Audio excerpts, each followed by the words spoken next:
Breaking. The Supreme Court order dropped at 4:17 Wednesday afternoon, and it detonated across Washington like a constitutional bomb. Subscribe and turn on all notifications right now. This is the biggest political story of the year, and it's just getting started. In a 6-3 emergency ruling, the court blocked Trump's executive order cutting federal funds to sanctuary cities, with Chief Justice John Roberts writing that states retain constitutional authority over law enforcement priorities that the executive cannot override through financial coercion.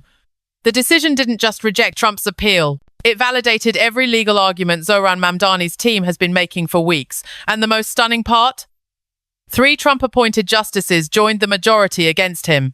Justice Brett Kavanaugh, Trump's most controversial appointment, wrote a concurring opinion explicitly stating that withholding congressionally appropriated funds to punish policy disagreements violates separation of powers and federalism principles established since the founding.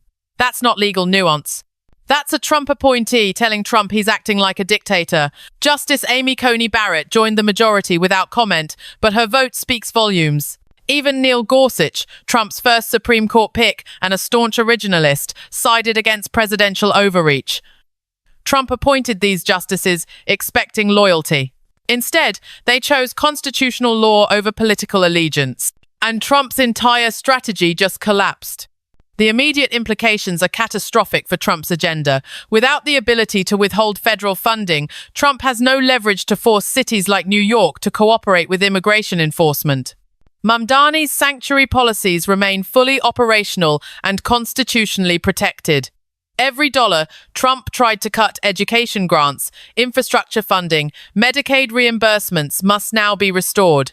New York just won a complete legal victory, and 17 other Democratic-controlled states immediately filed motions citing the Supreme Court precedent to block similar Trump threats in their jurisdictions. Trump's federal coercion strategy is dead nationwide. Republican reaction has been swift and divided. Senator Josh Hawley called the ruling judicial activism and demanded Roberts' impeachment. But Senator Mitt Romney praised the decision as upholding constitutional principles against executive overreach. Senator Susan Collins said she was pleased the court reaffirmed federalism, that split reveals the deeper fracture. MAGA loyalists view any constraint on Trump as betrayal. Constitutional conservatives see the ruling as protecting principles that transcend any single president. And those two factions are now openly at war within the Republican Party. The White House response was chaotic and contradictory. Press Secretary Caroline Leavitt called the ruling outrageous judicial overreach, then minutes later said Trump respects the court's independence. Trump himself issued a Truth Social tirade calling Roberts a disaster and suggesting he'd find other ways to punish sanctuary cities. Legal experts immediately warned that publicly threatening retaliation against states after losing in court could itself constitute grounds for obstruction charges. Trump's rage is creating new legal jeopardy faster than his lawyers can contain it. And Mamdani, who spent weeks preparing for exactly this scenario, immediately announced New York will seek attorneys' fees and damages for Trump's unconstitutional funding cuts, potentially costing the federal government hundreds of millions. Late Wednesday evening, leaked emails from inside the White House counsel's office revealed Trump's legal team had warned him for weeks that the Supreme Court would likely reject his emergency appeal. Senior lawyers reportedly told Trump that withholding appropriated funds violates explicit constitutional text and Supreme Court precedent dating back decades. Trump ignored them and filed the appeal anyway, apparently believing his appointed justices would side with him based on personal loyalty rather than law. That miscalculation just handed Mamdani the most significant legal victory any mayor has ever won against a sitting president. Congressional Democrats immediately moved to capitalize. House Judiciary Committee announced hearings on executive overreach and constitutional violations beginning next week, with the Supreme Court ruling as Exhibit A that Trump routinely ignores legal constraints. Senate Democrats introduced legislation that would require congressional approval before any president can withhold appropriated funds for policy reasons.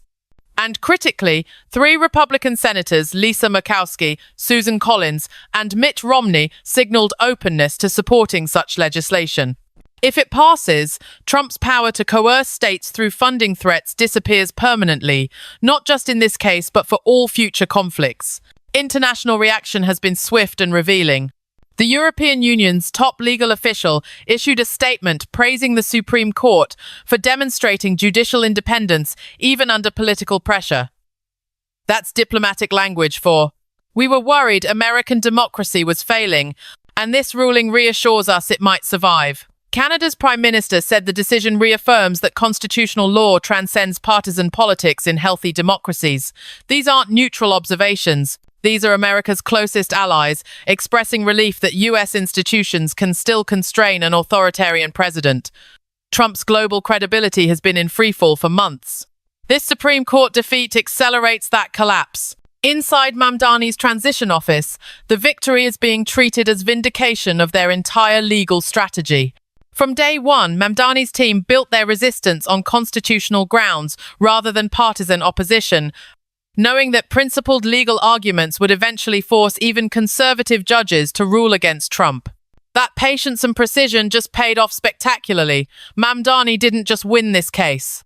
He established precedent that protects every sanctuary jurisdiction in America and constrains future presidents from using funding as a weapon against political opponents.